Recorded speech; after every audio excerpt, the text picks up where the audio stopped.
This is an Apostrophe podcast production. You're soaking in it.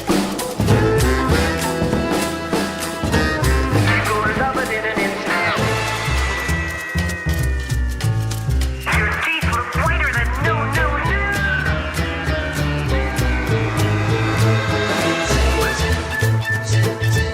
Good on you when you're hungry. You're in good hands with Austin.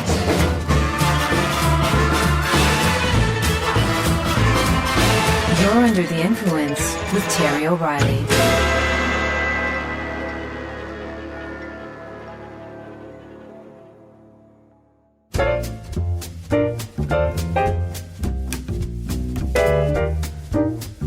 When it comes to names, there is nothing stranger than the history of place names. According to an article on mentalfloss.com, a group of pioneers settled in southwest Indiana in 1854. They called their small town Santa Fe. But when they went to register a post office, they were denied because they were told there was already another town called Santa Fe. So the townspeople organized a month-long series of meetings to decide on a new name, but couldn't agree on one. The last meeting took place on Christmas Eve after church services. During the debate, a gust of wind blew open the church doors and everyone heard the ringing of sleigh bells close by. Several children got excited and yelled, "Santa Claus!" That's when the light bulb went off. And that's how Santa Claus, Indiana, got its name. When ad legend David Ogilvy decided to sell his farm in Pennsylvania, he knew how to write a good real estate ad. The headline said, "For sale, David Ogilvy's farm in Intercourse." He knew his name would draw attention, and the town name sure did. As he often said, if you can't advertise yourself, how can you advertise for your clients? The town of Intercourse is nestled in Pennsylvania's Amish country. Apparently, there was once a racetrack nearby. The sign at the entrance to the track said, "Enter Course." Locals began referring to the town as Intercourse, and that eventually evolved into, well, you know. There is another small town in that same state called Glen Campbell, Pennsylvania. But it has nothing to do with the Rhinestone Cowboy. The town is actually named after a Mr. Cornelius Campbell, the first boss of the Glenwood Coal Company that mined in the area. The Glen in the name comes from the Scottish word for valley, which reminds me of a municipality in Quebec called Saint Louis du Ha-Ha. The city actually has 2 exclamation marks in its name, one after each ha. The name comes from an archaic French term, the ha-ha, which meant unexpected obstacle or dead end. When early French explorers came to the area, they turned a corner and suddenly a big lake came into view. It wasn't ha-ha funny, it was ha-ha unexpected. The residents of Saint Louis du Ha-Ha are proud to say it is the only city name in the world that features 2 exclamation marks. They know good publicity when they see it.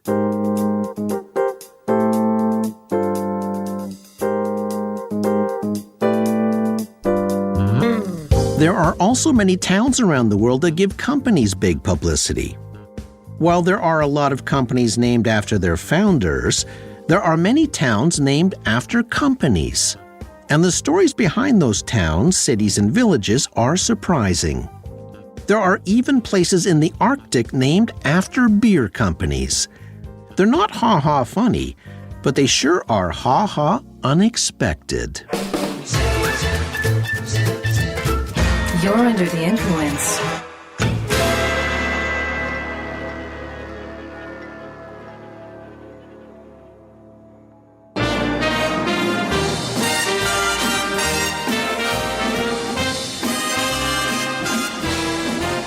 There are many towns and cities that have been around so long we tend to forget the origin of their names.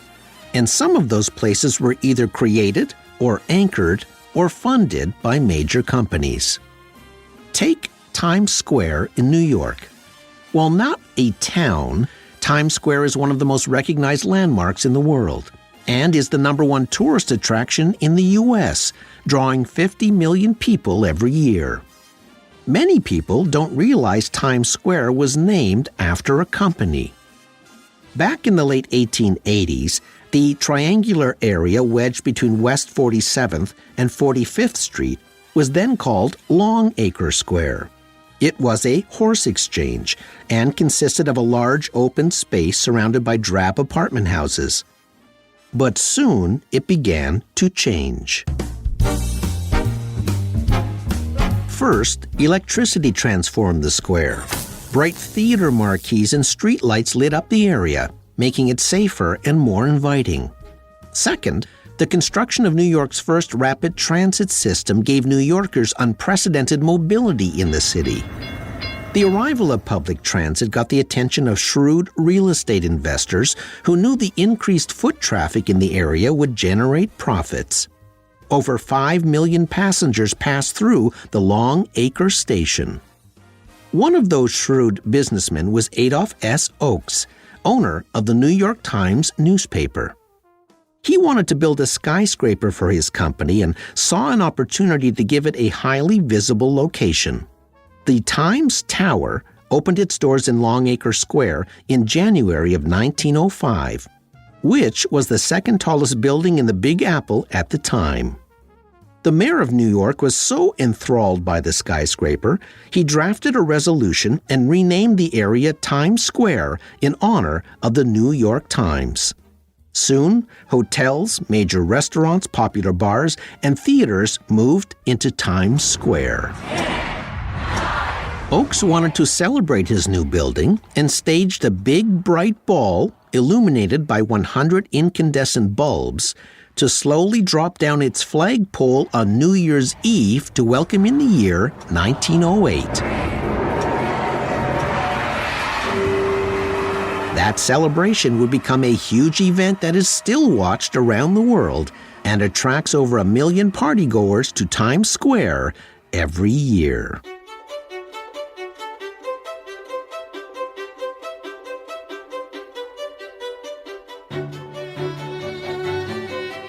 In 1939, Thomas J. Bata had a decision to make. His father had created a large international shoe enterprise in Czechoslovakia, but had died in a plane crash. So before the German army marched in, Bata decided to leave his home country and emigrate to Canada. 100 Czech families decided to follow him. Upon his arrival in Canada, he chartered a small plane to look for acreage in Ontario to build a new factory. He chose a tract of land that ran along the Trent River Valley in Ontario, situated between Toronto and Ottawa. It was perfect. It had a river, a railway, and an airport. The land was cheap to buy because the area had been hit hard by the Depression. Bata purchased an old paper mill in the area, converted it into a manufacturing facility, hired 82 Czech workers, and began to rebuild his family's shoe business. As the business grew, it needed to hire more workers, so Bata built an even bigger factory a few kilometers away. Not only did Thomas Bata build a plant, but he and his wife Sonia began to build a planned community for their workforce. They built houses for their employees to live in. They built stores for them to shop in. There was a Bata grocery store, a Bata recreational hall, Bata clubs, and Bata sports teams. And of course, a Bata shoe store. There was also a post office, a bank, a library, 2 churches, and a pair of schools. In 1940, a buyer from the Eaton's department store attended a meeting at Bata's office. The new community needed a name, and he suggested combining the word Bata with the last syllable of Ottawa. Why not call it Batawa? Bata and the town of Batawa would grow and prosper. manufacturing almost 150 million pairs of shoes over 60 years of operation. The company created thousands of jobs and stayed competitive on the world stage until the year 2000, when the factory finally shut its doors. Today, the historic Bata factory has been transformed into luxury condos called the Bata Lofts. And about 300 Batawa residents still live in the picturesque village.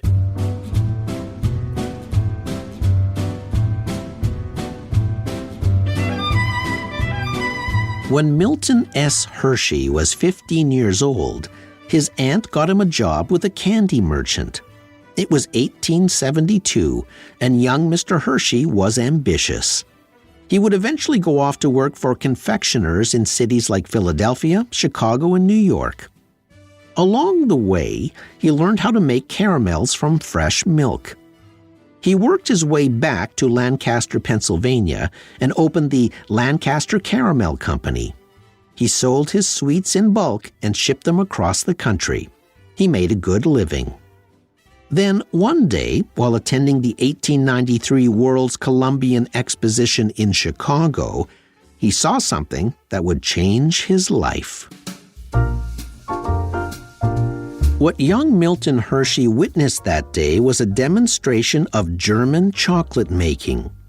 In a flash, he knew the chocolate business was the way of the future. He purchased the machinery he saw that day and started the Hershey Chocolate Company in 1894. He managed to sell his caramel company for $1 million, and that helped fund his chocolate dreams. Soon, his company was making 114 different kinds of chocolate, as well as his famous Hershey Milk Chocolate Bar. Not long after, the rapid growth of his chocolate business outgrew his original factory in Lancaster. So he broke ground for a big new factory in his hometown of Dairy Church, Pennsylvania. His decision to build there went against the advice of friends and business associates. When they looked at Dairy Church, they saw a tiny village. But Milton Hershey saw a ready supply of fresh milk from neighboring farms. Where they saw isolation, he saw a steady workforce of hard-working Pennsylvanians. Hershey saw something else, too. He envisioned a new planned community. He wanted to create a place where his employees could have not just a good job, but a sweet life. Workmen began building the new factory in 1903. Within 6 months, a school and several other key buildings were also underway. Hershey built affordable houses for his workers, which he encouraged them to buy and not rent. He built roads with names like Chocolate Street and Cocoa Avenue. He built department stores, churches, and schools. Land was set aside for parks. There was a bank, a post office, and utilities. Rail and trolley lines were added. Soon, a hospital and a college would be built. Hershey Chocolate became the second largest chocolate company in the country and employed over 600 people. In 1905, in honor of Milton Hershey and his accomplishments, Dairy Church was renamed Hershey, Pennsylvania. Hershey entrusted a great deal of his wealth to the town in his will. He wanted the townsfolk to determine their own future. The Hershey Chocolate Company is still headquartered there today. The current population of Hershey, Pennsylvania, is over 14,000. It's one thing to name a town after chocolate, but what about a town named after dish soap? Don't go away. We'll be right back.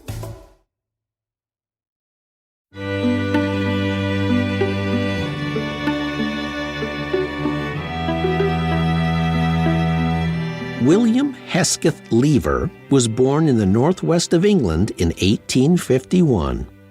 He had a privileged upbringing, as his family owned a prosperous grocery company, and young William cut his teeth working in the business. In 1879, the Lever family bought another grocery business, and William was given the store to run. He showed a flair for advertising and branding, and had big success differentiating Lever products in the marketplace. 5 years later, William saw an opportunity to capture an even greater share of the market by manufacturing soap. Instead of selling soap by weight, as was the method at the time, Lever cut the soap into small pieces and wrapped them in individually branded packages. He christened it Sunlight Soap. The Trademark Registration Act of 1875 meant brand names were now protected, and Lever registered a series of trademarks, including the brand name Sunlight. In 1886, he convinced his brother James to start a standalone soap company. By 1887, Sunlight Soap was such a success, Lever Brothers had to build a bigger manufacturing facility. They decided to move it to 56 acres of land in Wirral, south of the River Mersey. It was a prime location between the waterway and the railway line, and it provided an able labor source nearby. Like Milton Hershey, William Lever had a plan. He wanted to build a village where workers could have a good life. He called it prosperity sharing, where he would invest the profits of the company back into the town to create a livable community. Lever didn't want his company town to look like a company town of cookie-cutter houses. Instead, he hired 30 architects, assigning each to a different block. Every house was uniquely designed. Homes even had a toilet and hot running water, rare for the era. Over 900 houses and flats were built. Amenities included a tennis court and a swimming pool, along with extensive park areas. Lever named the town after its best-selling soap, calling it Port Sunlight. It had a church, a hospital, post office, fire station, schools, social clubs, a concert hall, a library, and a theater. While Lever advocated for shorter work hours, better welfare, education, and pension plans, the company also imposed strict ethical rules on the residents, or sunlighters as they were called, and participation in activities was compulsory, which made many of the residents bristle. The house rentals were strictly tied to employment.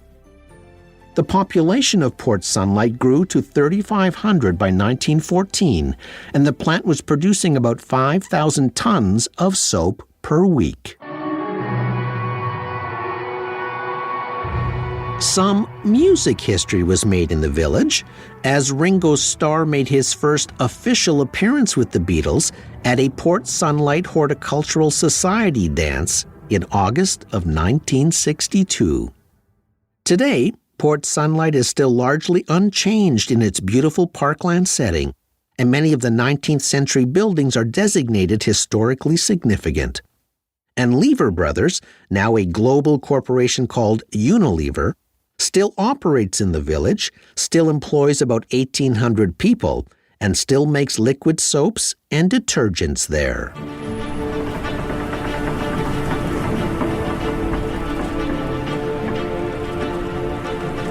Captain John Ross of the British Royal Navy was tasked with finding the fabled Northwest Passage.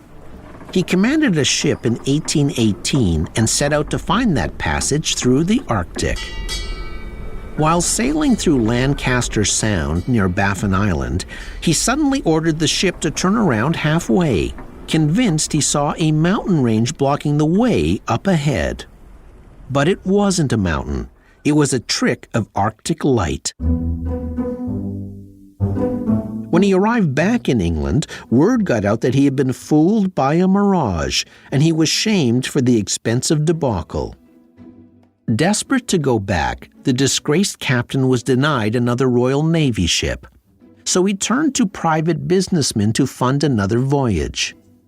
He met a rich man named Felix Booth, the owner of Booth's Gin. The brand was a household name, and the gin had earned Booth a fortune. Booth was intrigued by the possibility of a Northwest Passage and agreed to underwrite a second voyage. Captain Ross set sail again in 1829. Ross made it part way into the Arctic archipelago, But his ship froze in the ice in the winter, which was expected. What wasn't expected was that it remained frozen for the next 4 years. Captain Ross had a lot of time on his hands, so he began exploring the area. He surveyed a vast point of land and named it the Boothia Peninsula, in honor of his benefactor Felix Booth. It is a significant geographical spot, as it is the northernmost point of land in North America. Ross named the gulf he found himself in the Bay of Boothia. He even named his frozen encampment Felix Harbor. 4 years later, in 1834, Ross gave up waiting for a thaw, walked out with his men, and managed to flag down a passing whaling ship. Those weren't the only Arctic locations named after a brand. In 1896, a Norwegian explorer named Otto Sverdrup was looking for wealthy patrons to fund a polar voyage. He got the help from two brothers, Amund and Elif Ringnes, owners of the Ringnes Brewery. While on his Arctic journey, Sverdrup named 3 islands for the Oslo brewers. He named one Amund Ringnes Island, he named a second one Elif Ringnes Island, and a third, the 7th largest island in Canada, he named Axel Heiberg Island, for the brewery financial director who cut the check. The brewers were thrilled, and later said it wasn't about advertising their beer, it was about claiming land for Norway. Although, interestingly, alcohol advertising was forbidden in Norway at the time. So I'm sure the Ringnes Company wasn't about to turn down 3 gigantic cartographic billboards.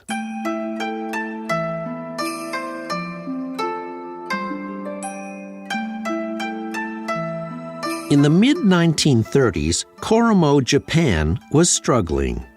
It was a textile town. Silk was the main product, but the industry was in decline.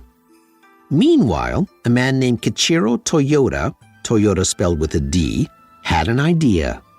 His father had invented the automatic loom, and Kichiro not only shared the same entrepreneurial spirit, he was an heir to that fortune, and he wanted to build cars. He considered several communities for his factory and chose Koromo.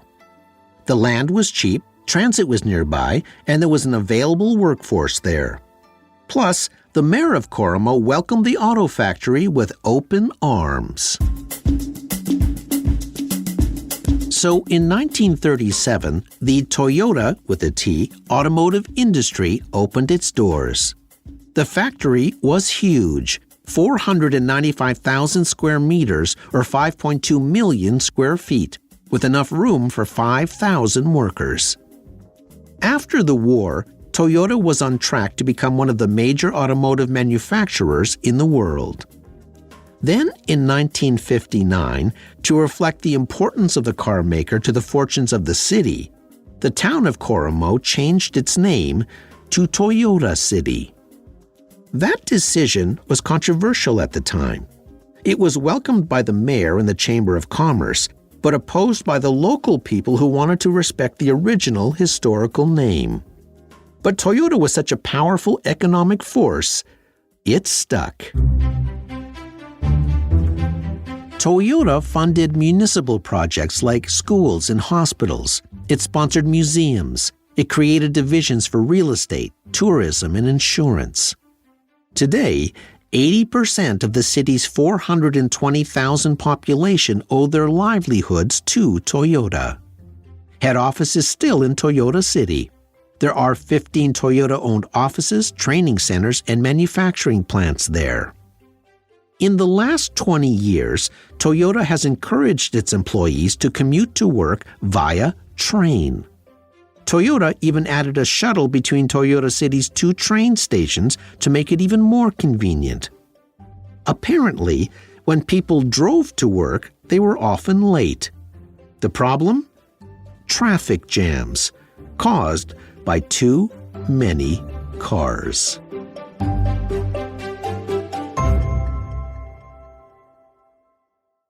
When Amazon was recently looking for a new location to build a second headquarters for 50,000 employees, it sent towns into a tizzy. One city in Georgia not only offered Amazon a huge swath of land to create a city within their city, they offered to name it Amazon. Facebook, or Meta, is also planning to build an entire standalone community. Company towns are a delicate subject. Historically, some companies created them to give their workforce a community and a better quality of life. On the other hand, company towns also tethered workers to the corporation. Housing was tied to employment. Management wanted loyalty and commitment in return. And sometimes those corporations had rules, written and unwritten, about how life should be conducted in their towns. Time also blurs history. When rich businessmen sponsored exploration in the 19th century, they expected landmarks to be named after them. Explorers eager to please assumed those so-called Arctic white spaces had no names, but that wasn't true. Most of the names we see on maps today were written over long-standing indigenous place names. It's also easy to forget that Batawa was named after a shoe company, Hershey was named after a chocolate manufacturer, and Port Sunlight was named after a dish soap. And while those companies no longer have the same grip on those towns, they are still home to proud Batawanians, Hersheyans, and Sunlighters. And we can soon add Amazonians and Metavites to that list when you're under the influence. I'm Terry O'Reilly.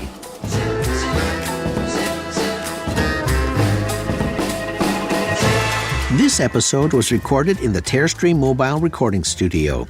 Producer, Debbie O'Reilly. Sound engineer, Jeff Devine. Research by Allison Pinches. Theme music by Ari Posner and Ian Lefevre. If you enjoyed this episode, you might also like The Frankenstein Factor, Inventors Who Regret Their Inventions, Season 6, Episode 11. You'll find it in our archives wherever you listen to podcasts. If you'd like to be the first to know the latest Under the Influence news, get sneak peeks at upcoming episodes, and see how this show is put together behind the scenes, subscribe to our newsletter at apostrophepodcasts.ca. See you next week. Fun fact: a century ago, there were over 2,500 company towns in North America.